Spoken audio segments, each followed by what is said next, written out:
You claim that it's wrong to object to the certification of election results. You, along with your allies in the media, attempted to cancel and censor members of this chamber who voiced concerns and objected to certification. Manager Raskin, you'd been in Congress only 3 days when you objected in 2017. It's one of the first things you did when you got here. I have an objection because 10 of the 29 electoral votes cast by Florida were cast by electors not lawfully certified.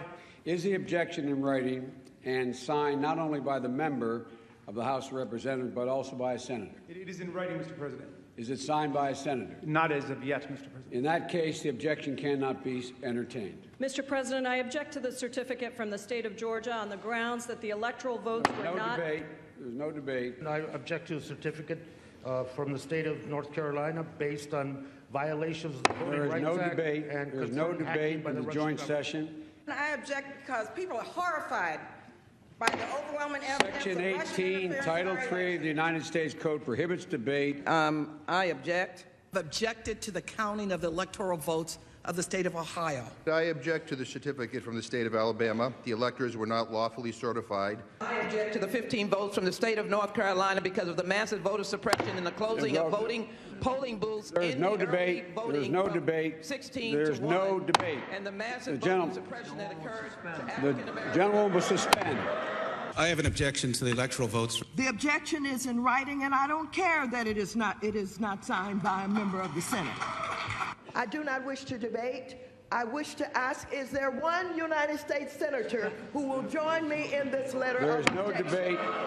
The objection is signed by a member of the House, but not yet by a member of the Senate. Well, it is over.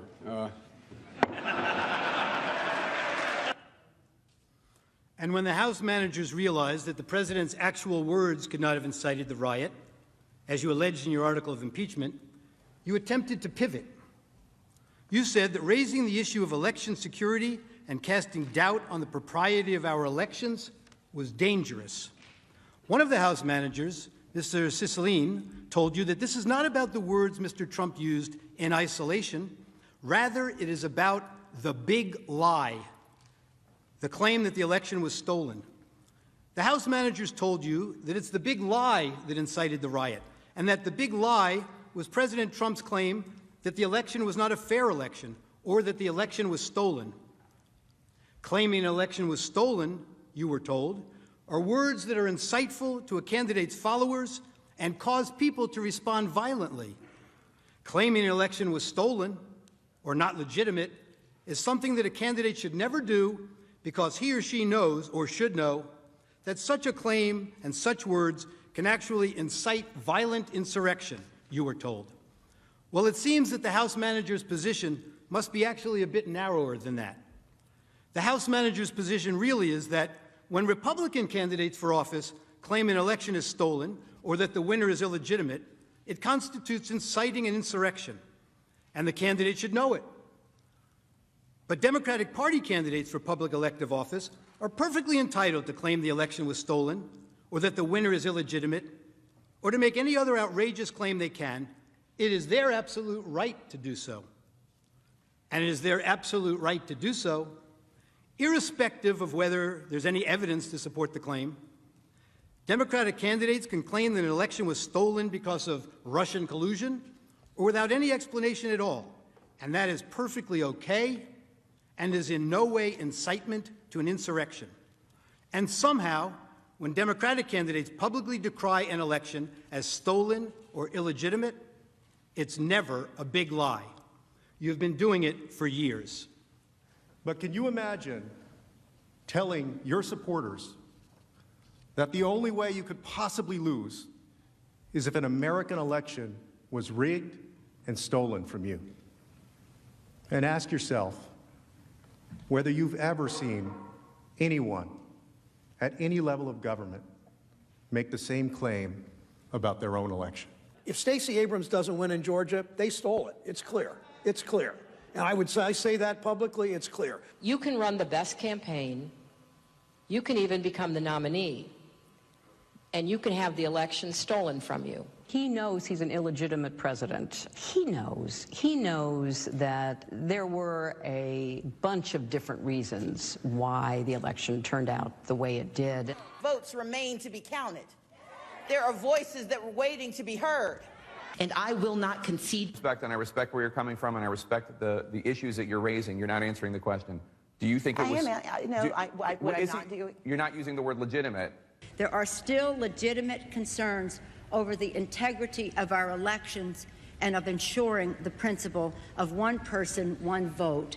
I agree with tens of millions of Americans who are very worried that when they cast the ballot on an electronic voting machine, that there is no paper trail to record that vote. But constantly shifting vote tallies in Ohio and malfunctioning electronic machines which may not have paper receipts have led to additional loss of confidence by the public.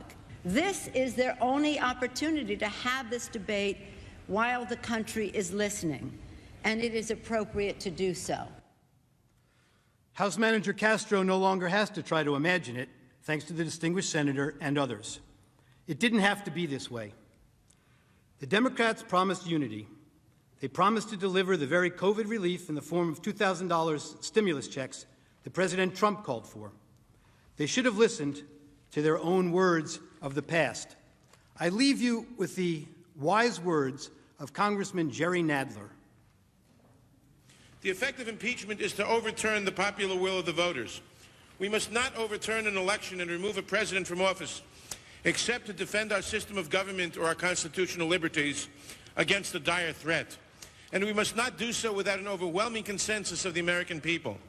There must never be a narrowly voted impeachment or an impeachment supported by one of our major political parties and opposed by the other. Such an impeachment will produce the divisiveness and bitterness in our politics for years to come and will call into question the very legitimacy of our political institutions. The American people have heard the allegations against the president, and they overwhelmingly oppose impeaching him. They elected President Clinton. They still support him. We have no right to overturn the considered judgment of the American people. Mr. Speaker, the case against the president has not been made. There is far from sufficient evidence to support the allegations, and the allegations, even if proven true, do not rise to the level of impeachable offenses. Mr. Speaker, this is clearly a partisan railroad job. The same people who today tell us we must impeach the president for lying under oath, almost to a person voted last year to re-elect the speaker who had just admitted lying to Congress in an official proceeding. The American people are watching, and they will not forget. You may have the votes, you may have the muscle, but you do not have the legitimacy of a national consensus or of a constitutional imperative. This partisan coup d'etat will go down in infamy in the history of this nation. Thank you, Mr. Speaker. I yield back the balance of my time.